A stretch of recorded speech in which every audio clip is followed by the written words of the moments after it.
And remember, if I can cook it, so can you. So go nowhere. Let's create. So I'm going to prepare the salsa verde, the one that's picante or hot, spicy, Mexican style. I've been to Mexico City. I've been to Valparaiso, Mexico. And I was fascinated when I tried the Salsa Verde Mexico because it's so different to the one in Puerto Rico and truly is. So this is what you're going to need. You're going to need about a pound of tomatillos. And this looks like tomatoes, but they're not tomatoes. And these tomatillos, it's a fruit that have a lot of vitamins and a lot of nutritional benefits. Very nice. Had this little cover that you have to take off. You can eat it without the thing. I'm going to use about maybe a quarter of an onion, white onion in this case. I have a couple of garlic teeth, Serrano pepper, a Serrano pepper, and I have some salt and some black pepper, both of them to taste.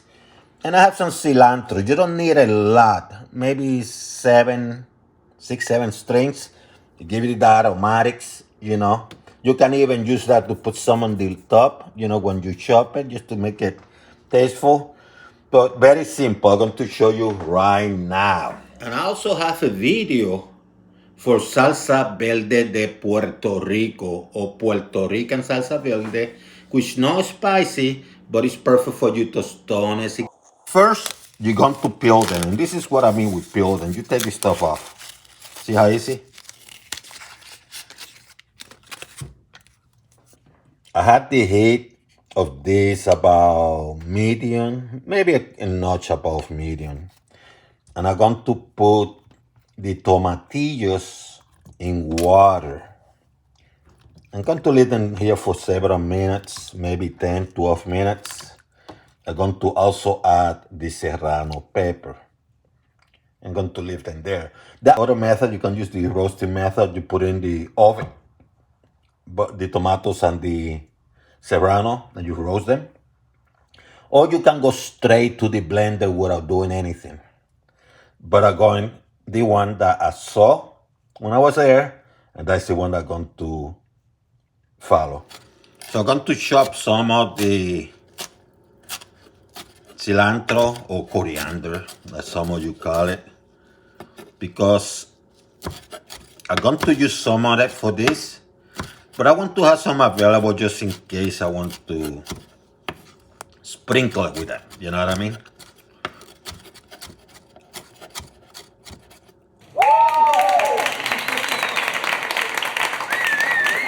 The onion is very simple. It's about a third, maybe a quarter. Cut it.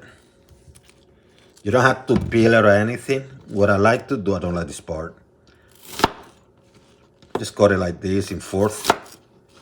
That should be sufficient. So it took about 14, 15 minutes. Color kind of changed, see? They got lighter. So what I'm going to do, I'm going to scoop them out. Put in the container. It's that simple. So I'm going to use a food processor. I'm going to start putting the tomatoes there.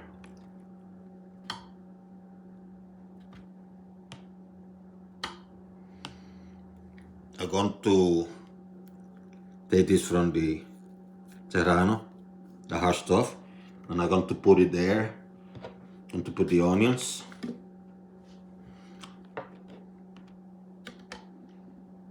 Some of the cilantro, garlic teeth,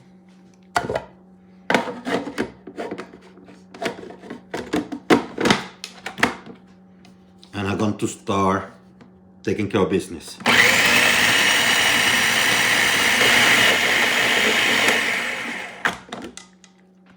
More tomatoes.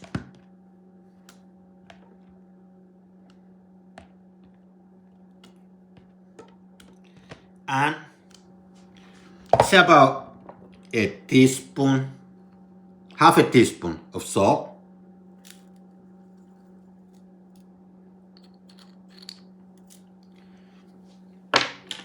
And I like to add a little bit of black ground pepper, just a little bit, not a lot. Repeat the process. So how do I eat my salsa verde mexicana?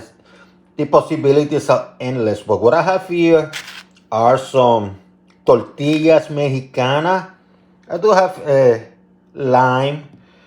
Now this is my picadillo. They are leftovers. I have a link in my description in case you want to do something like that. They are fantastic. Hey, I have a little bit of cilantro that I left. And you start just eating this baby.